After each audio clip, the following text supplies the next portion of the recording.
अथाष्टाविंशत्यधिकशततमः सर्गः।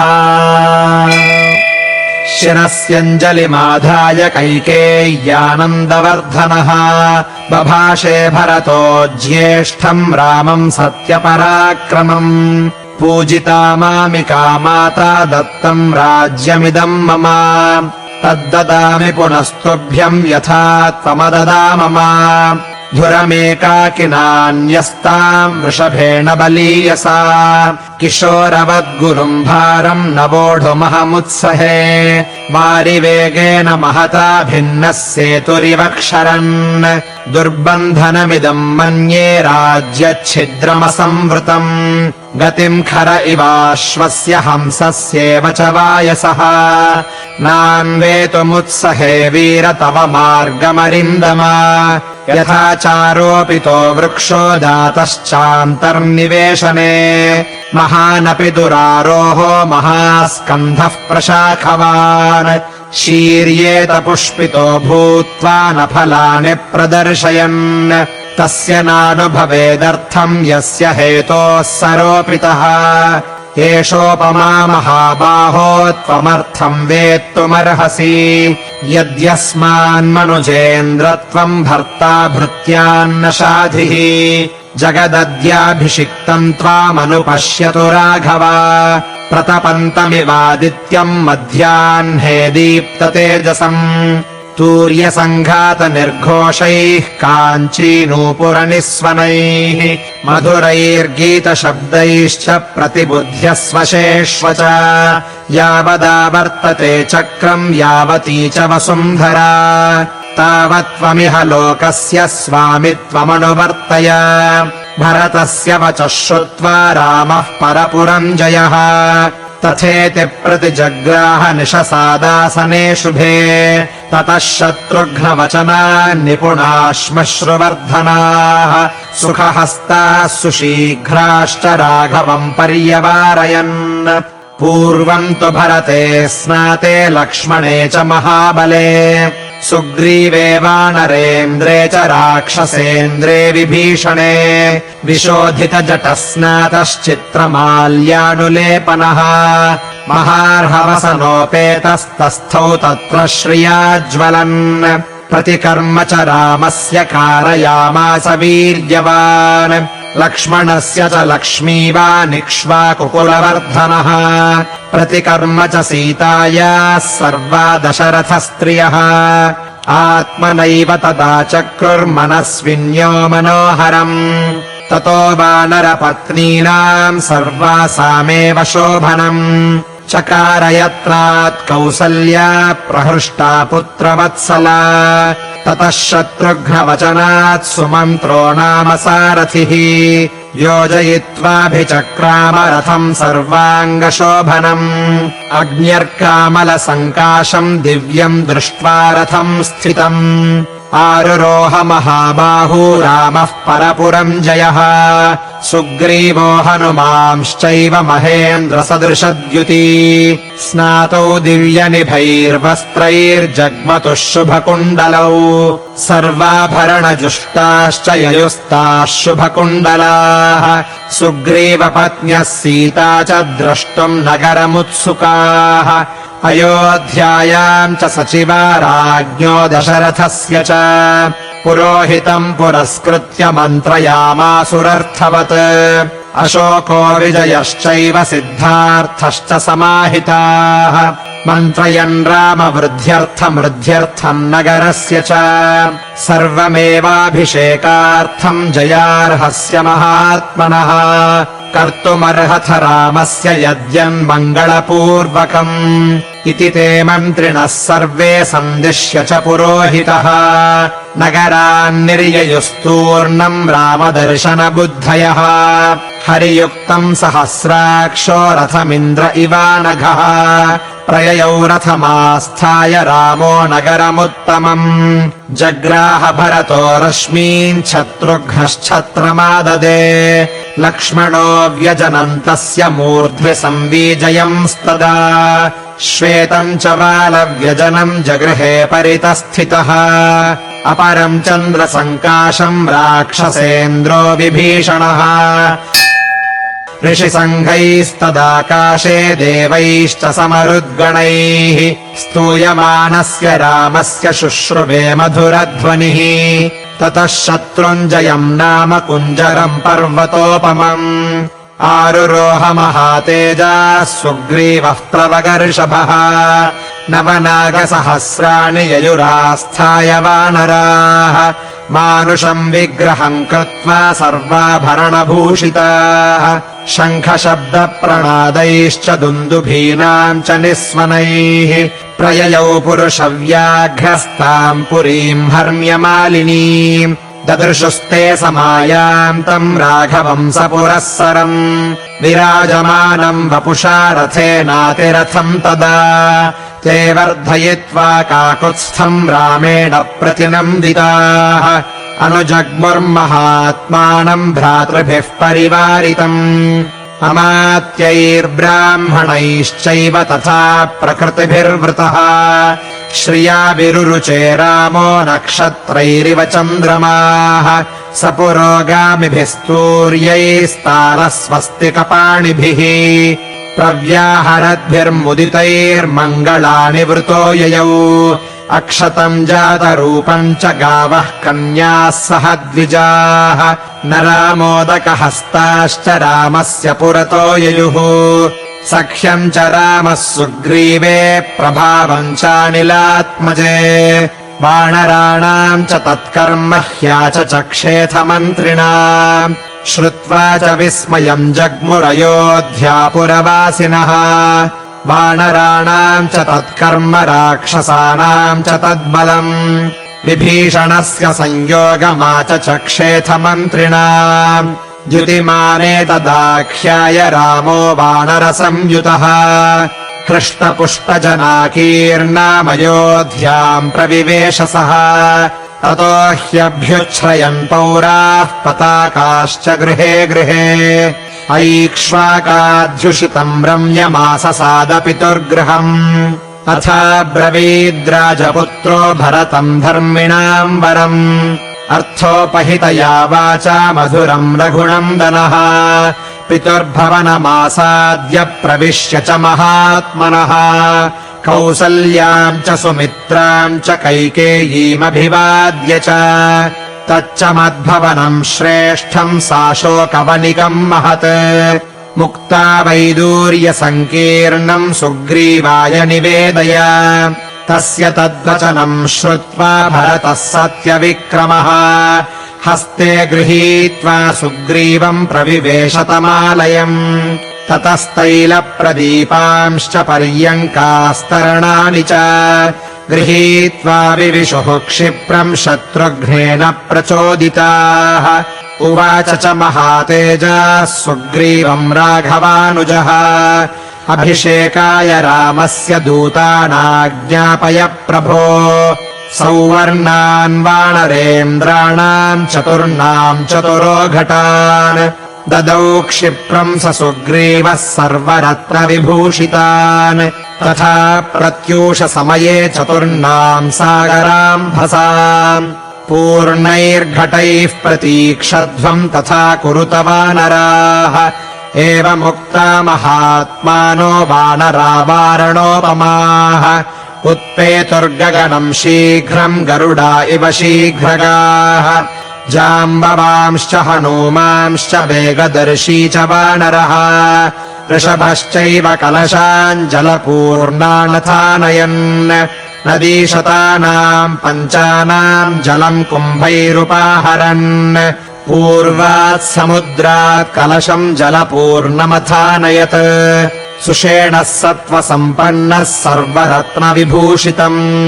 वृषभो दक्षिणात्तूर्णम् समुद्राज्जलमानयत् रक्तचन्दनकर्पूरैः संवृतम् काञ्चनम् घटम् गवयः पश्चिमात्तोयमाजहारमहार्णवात् रत्नकुम्भेन महता शीतम् मारुतविक्रमः उत्तराच्च जलम् शीघ्रम् गरुडानिलविक्रमः आजहारसधर्मात्मा निलः सर्वगुणान्वितः ततस्तैर्वानरः श्रेष्ठैरानीतम् प्रेक्ष्य तज्जलम् अभिषेकाय रामस्य शत्रुघ्नः सचिवैः सह पुरोहिताय श्रेष्ठाय सुहृद्भ्यश्च न्यवेदयत्। ततः स प्रयतो वृद्धो वसिष्ठो ब्राह्मणैः सह रामम् रत्नमये पीठे सह सीतम् न्यवेशयत्। वसिष्ठो वामदेवश्च जाबालिरथ काश्यपः कात्यायनः सुयज्ञश्च गौतमो विजयस्तथा अभ्यषिञ्चन्नरव्याघ्रम् प्रसन्नेन सुगन्धिना सलिलेन सहस्राक्षम् वसवो वासवम् यथा ऋत्विग्भिर्ब्राह्मणैः पूर्वम् कन्याभिर्मन्त्रिभिस्तथा योधैश्चैवाभ्यषिञ्चस्ते सम्प्रहृष्टैः सनैगमैः सर्वौषधिरसैश्चापि दैवतैर्नभसि स्थितैः चतुर्भिर्लोकपालैश्च सर्वैर्देवैश्च सङ्गतैः ब्रह्मणा निर्मितम् पूर्वम् किरीटम् रत्नशोभितम् अभिषिक्तः पुरा येन मनुस्तम् दीप्ततेजसम् तस्यान्ववाये राजानः क्रमाद्येनाभिषेचिताः सभायाम् हेमक्लुप्तायाम् शोभितायाम् महाधनैः रत्नैर्नानाविधैश्चैव चित्रितायाम् सुशोभनैः नानारत्नमये पीठे कल्पयित्वा यथाविधि किरीटेन ततः पश्चात् वसिष्ठेन महात्मना ऋत्विग्भिर्भूषणैश्चैव समयोक्ष्यत राघवः छत्रम् तस्य च जग्राह शत्रुघ्नः पाण्डुरम् शुभम् श्वेतम् च वालव्यजनम् सुग्रीवो वानरेश्वरः अपरम् चन्द्रसङ्काशम् राक्षसेन्द्रो विभीषणः मालाम् ज्वलन्तीम् वपुषा काञ्चनीम् शतपुष्कराम् राघवाय ददौ वायुर्वासवेन प्रचोदितः सर्वरत्नसमायुक्तम् मणिभिश्च विभूषितम् मुक्ताहारम् नरेन्द्राय ददौ शक्रप्रचोदितः प्रजगुर्देव गन्धर्वाननृतश्चाप्सरो गणाः अभिषेके तदर्हस्य तदा रामस्य धीमतः भूमिः सस्यवती चैव फलवन्तश्च पादपाः गन्धवन्ति च पुष्पाणि बभूवुराघवोत्सवे सहस्रशतमश्वानाम् धेनूनाम् च गवाम् तथा ददौ शतवृषान् पूर्वम् द्विजेभ्यो मनुजर्षभः 30 कोटिर्हिरण्यस्य ब्राह्मणेभ्यो ददौ पुनः नानाभरणवस्त्राणि महार्हाणि च राघवः अर्करश्मिप्रतीकाशाम् काञ्चनीम् मणिविग्रहाम् सुग्रीवाय स्रजम् दिव्याम् प्रायच्छन्मनुजाधिपः वैदूर्यमय चित्रे च चन्द्ररश्मिविभूषिते बालिपुत्राय धृतिमानङ्गदायाङ्गदे ददौ मणिप्रवरजुष्टम् तम् मुक्ताहारमनुत्तमम् सीतायै प्रददौ रामश्चन्द्ररश्मिसमप्रभम् अरजे वाससी दिव्ये शुभान्याभरणानि च अवेक्षमाणा वैदेही प्रददौ वायुसूनवे अवमुच्यात्मनः कण्ठाद्धारम् जनकनन्दिनी अवैक्षत हरीन् सर्वान् भर्तारम् च मुहुर्मुहुः तामिङ्गितज्ञः सम्प्रेक्ष्य बभाषे जनकात्मजा प्रदेहि सुभगे हारम् यस्य तुष्टासि भामिनी अथ सा वायुपुत्राय तम् हारमसि ते क्षणा तेजोधृतिर्यशोदाक्ष्यम् सामर्थ्यम् विनयोणयः पौरुषम् विक्रमो बुद्धिर्यस्मिन्नेतानि नित्यदा हनूमांस्तेन हारेण शुशुभे वानरर्षभः चन्द्रांशुचय गौरेण श्वेताभ्रेण यथाचलः सर्वे वानरवृद्धाश्च ये चान्ये वानरोत्तमाः वासोभिर्भूषणैश्चैव यथार्हम् प्रतिपूजिताः विभीषणोऽथ सुग्रीवो हनूमान् जाम्बवांस्तथा सर्वे वानरमुख्याश्च रामेणाक्लिष्टकर्मणा यथार्हम् पूजिताः सर्वे कामैरत्नैश्च पुष्कलैः प्रहृष्टमनसः सर्वे जग्मुरेव यथागतम् ततो द्विविधमैन्दाभ्याम् नीलाय च परम् तपः सर्वान् कामगुणान् वीक्ष्य प्रददौ वसुधाधिपः दृष्ट्वा सर्वे महात्मानस्ततस्ते वानरऋषभाः विसृष्टाः पार्थिवेन्द्रेण किष्किन्धाम् समुपागमन् सुग्रीवो वानरः श्रेष्ठो दृष्ट्वा रामाभिषेचनम् पूजितश्चैव रामेण किष्किन्धान् प्राविशत्पुरीम् विभीषणोऽपि धर्मात्मा सहतैर्नैरृतर्षभैः लब्ध्वा कुलधनम् राजा लङ्काम् प्रायान्महायशाः स्वराज्यमखिलम् शासन्निहतारिर्महायशाः राघवः परमोदारः शशास परया मुदा उवाच लक्ष्मणम् रामो धर्मज्ञम् धर्मवत्सलः आतिष्ठ धर्मज्ञ मया सहेमाम् गाम् पूर्वराजाध्युषिताम् बलेन तुल्यम् मया त्वम् पितृभिर्धृता याताम् यौवराज्येधुरमुद्वहस्व सर्वात्मना पर्यनुनीयमानो यदा न सौमित्रिरुपैति योगम् नियुज्यमानो भुवि यौवराज्ये ततोऽभ्यषिञ्चद्भरतम् महात्मा पौण्डरीकाश्वमेधाभ्याम् वाजपेयेन चासकृत्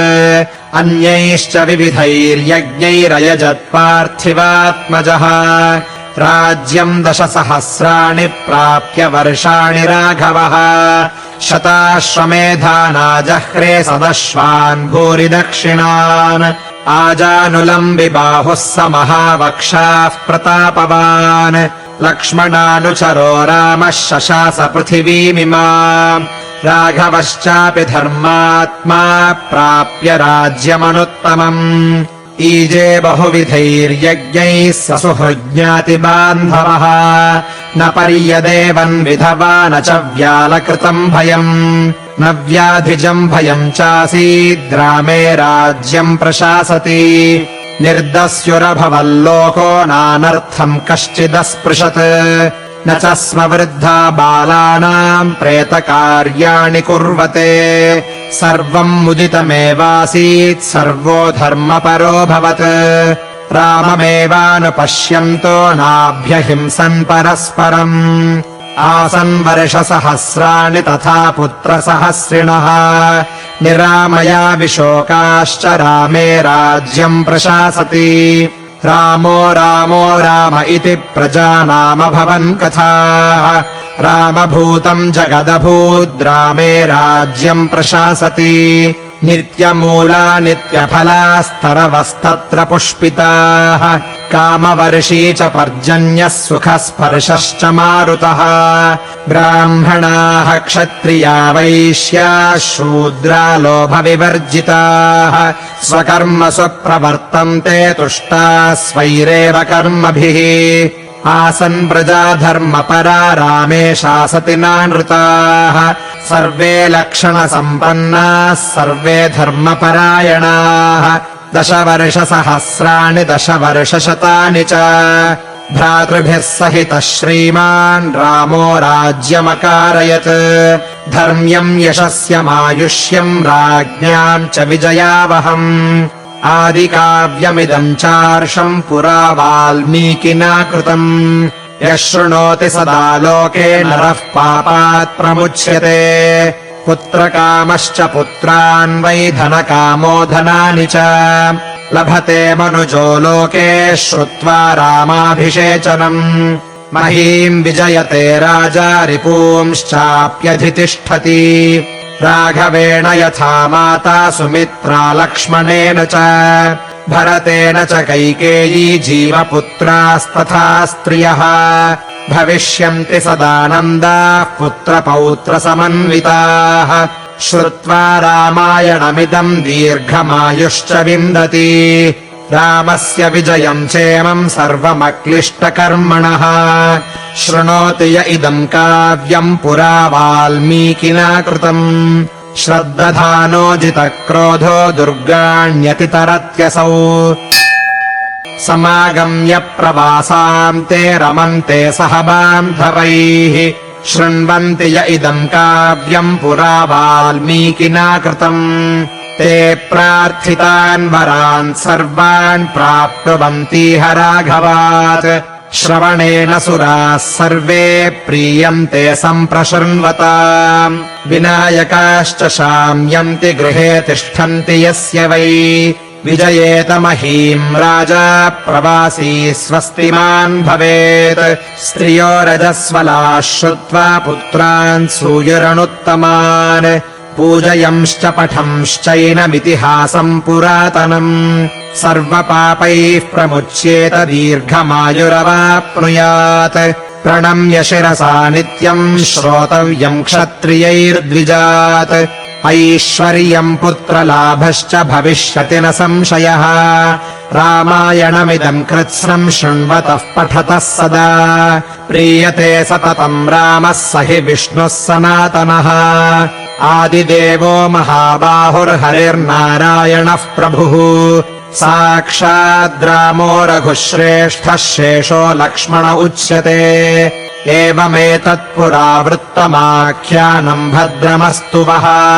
प्रव्याहरत विस्रब्धम् बलम् विष्णोः प्रवर्धताम् देवाश्च सर्वे तुष्यन्ति ग्रहणात् श्रवणात् तथा रामायणस्य श्रवणे तृप्यन्ति पितरः सदा भक्त्या रामस्य ये चेमाम् संहितामृषिणा कृताम् ये लिखन्तीह च नरास्तेषाम् वासस्त्रिविष्टपे कुटुम्बवृद्धिम् धनधान्यवृद्धिम् स्त्रियश्च मुख्याः सुखमुत्तमम् च श्रुत्वा शुभम् काव्यमिदम् महार्थम् प्राप्नोति सर्वाम् भुवि चार्थसिद्धिम् आयुष्यमारोग्यकरम् यशस्यम् सौभ्रातृकम् बुद्धिकरम् शुभम् च श्रोतव्यमेतन्नियमेन सद्भिराख्यानमोजस्करमृद्धिकामैः इत्यार्षे श्रीमद् रामायणे वाल्मीकीये आदिकाव्ये युद्धकाण्डे 28+100तमः सर्गः युद्धकाण्डम् सम्पूर्णम्।